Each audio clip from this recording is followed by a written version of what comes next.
vamos a esto, Nacho Gay, a este maravilloso libro que desde aquí recomendamos a todos los telespectadores, porque está basado, relato de un naufragio, por Nacho Gay, Urdangarín, está basado en las charlas de Urdangarín, del señor Urdangarín, al capellán, al sacerdote con el que hablaba el señor Galán en sus meses en prisión.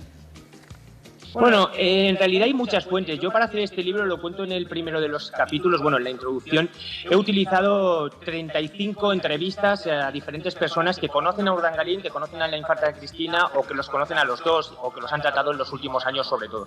Y he tenido muy diversas fuentes de la cárcel, ¿no? Sabéis que Urdangarín estuvo encerrado en Brieva, que es una cárcel que está en Ávila, sí. Yo tengo la suerte de ser de Arévalo. Y eso me ha facilitado las cosas para entablar los primeros compases de la investigación, que suelen ser siempre los más difíciles y los que dan menos frutos, pero después de llamar a muchas puertas encontré algunas de estas fuentes y sí, una de las cosas fundamentales que cuenta el libro son las conversaciones de Iñaki Urdangarín con el capellán de Brieva, porque Iñaki es una persona muy religiosa, en un momento tan bajo como el hecho de verse dentro de las cuatro paredes de una cárcel, todavía necesitaba más ese apoyo espiritual, ese apoyo religioso, lo solicitó el primer día al entrar en prisión y a partir de ahí hizo una gran amistad con el capellán de la prisión. Ya sabéis que estaba en aislamiento y prácticamente no podía relacionarse con nadie, por lo tanto las personas a las que veía pues tuvo que aferrarse a ellas con fuerza. Claro. Iñaki, perdón, Iñaki. Yo, Nacho, Iñaki. Bueno, Nacho, claro. Es que estaba leyendo que en el libro citas esos versículos de la Biblia referentes a Poncio Pilato, que cita también Iñaki. Le soltó a Barrabás y entregó a Jesús después de azotarle para que fuese crucificado. Y dice Iñaki, pues esa es también mi historia, padre. El señor Urdangarín así se refiere al capellán, como su situación, o sea, es una especie de titular de la razón por la que él se encuentra en esa cárcel de Brieva.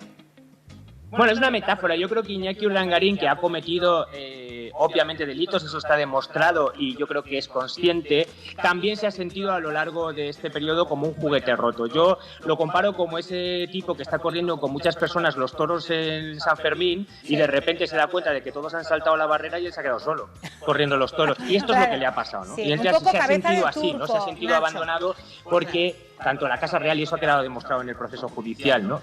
Sabía perfectamente lo que estaba haciendo Iñaki, como evidentemente todos sabemos que el dinero que le daban las instituciones, las empresas, por los trabajos que hacía en el caso NOS, que estaban completamente desvirtuados porque le daban cantidades ingentes por resúmenes de 30 folios que no tenían sentido, se lo daban no por ser Iñaki Urdangarín, es jugador de balonmano de la selección española y del Barça, sino por ser Iñaki Urdangarín, cuñado del rey actual, yerno del rey anterior y marido de la infanta Cristina. Y por lo tanto, por eso creo que se ha sentido como un juguete roto en manos de la institución. Un hombre que lo tuvo todo, Nacho, y que también vio cómo se les fumaba absolutamente todo lo conseguido, y de la peor manera. Casi 1000 días en prisión.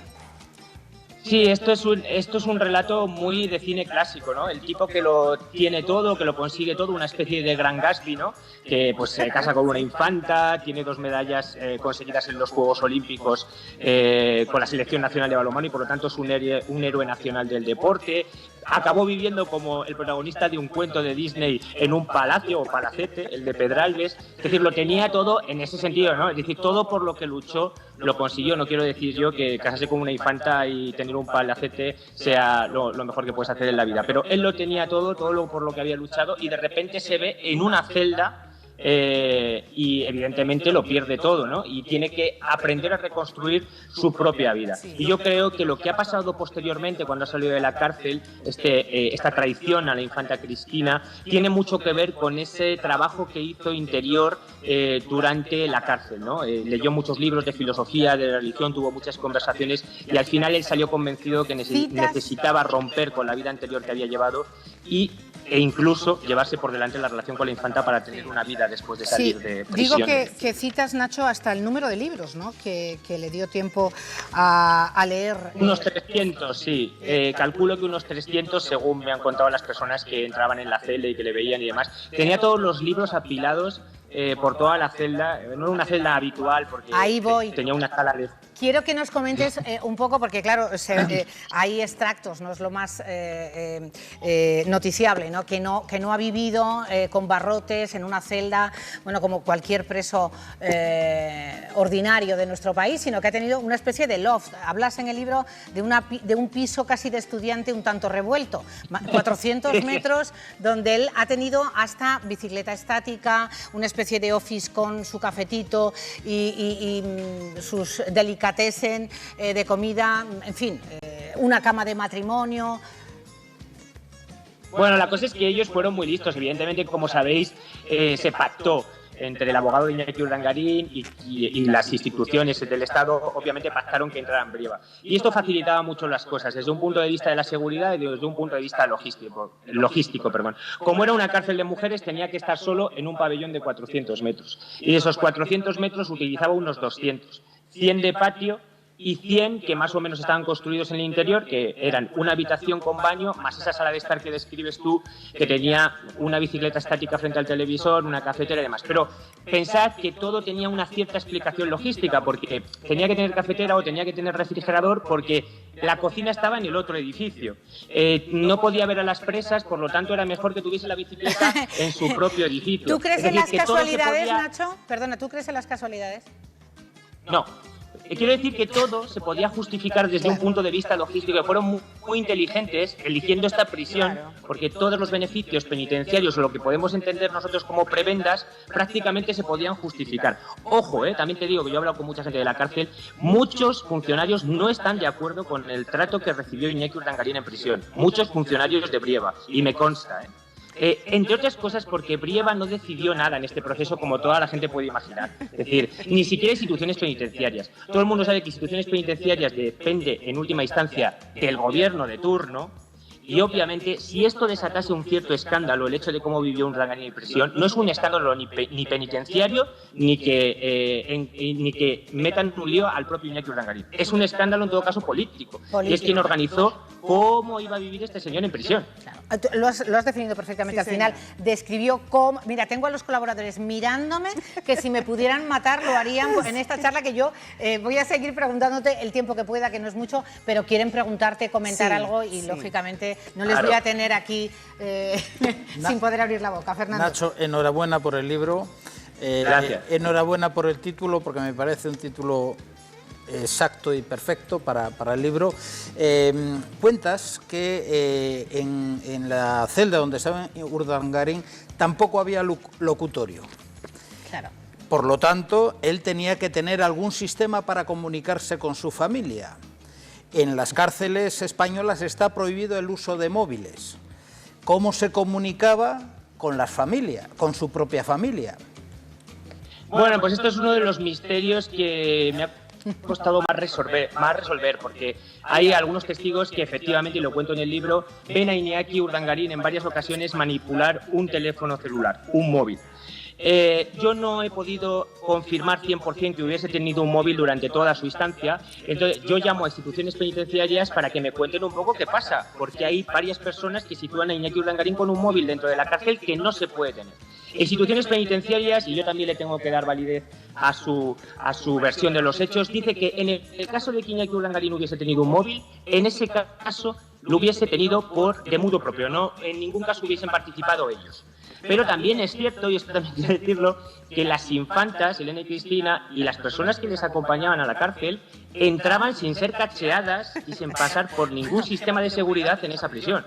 Esto es importante también. Esto una también pregunta para Nacho también. Risa, sí. Nacho, con este libro, y felicidades, enhorabuena, porque siempre admiro a los que escriben, ¿quieres reflejar o proyectar la parte humana, la que no está insultada por parte del gran público español, que es esa parte, digamos, que vas a proyectar en el libro? Porque normalmente lo que conocemos de Urdangarín es muchos insultos, mucha gente que lo ha tratado muy mal, obviamente, y que por lo que estás relatando, justamente quieres como que proyectar que, bueno, tampoco era tan malo, ¿no? No, no se trata ni de proyectar que era ni tan malo ni tan bueno. Yo en este libro lo que tenía claro es que quería empezar de cero. Es decir, todos tenemos en el imaginario colectivo la imagen de un trepa, de un tipo que ha intentado todo para medrar en la vida y que ha acabado en la cárcel, ¿no?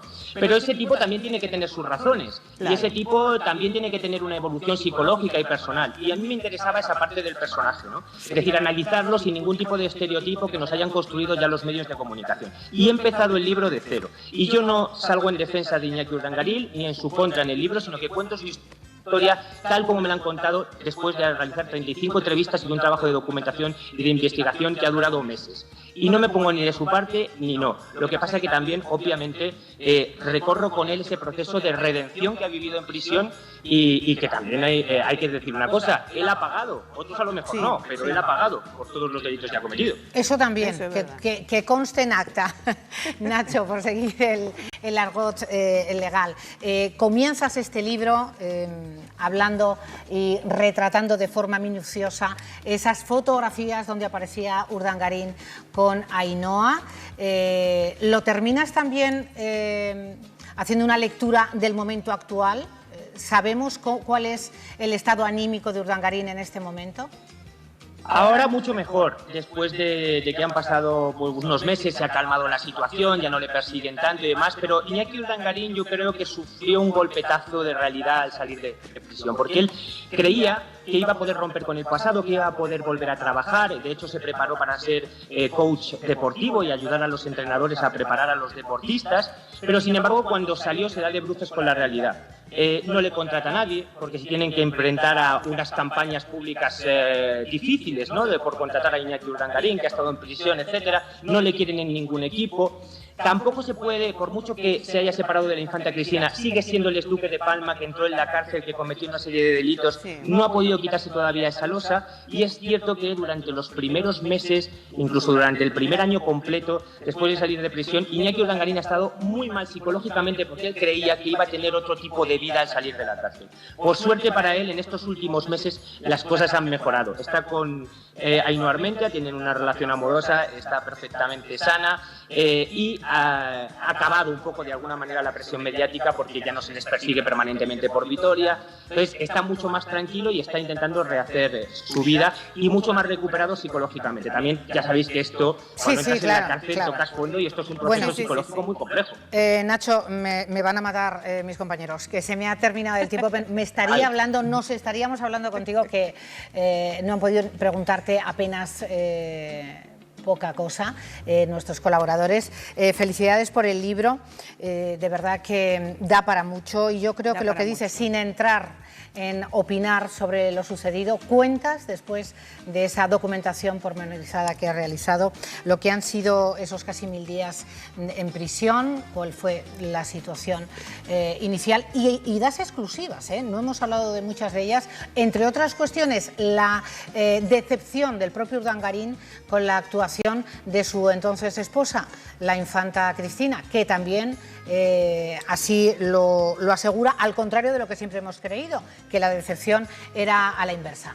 Gracias, compañero Nacho Gay, el último libro sobre Urdangarín. Y vente, ya que eres de la tierra, cuando puedas y tengas un huequecito, que aquí te esperamos.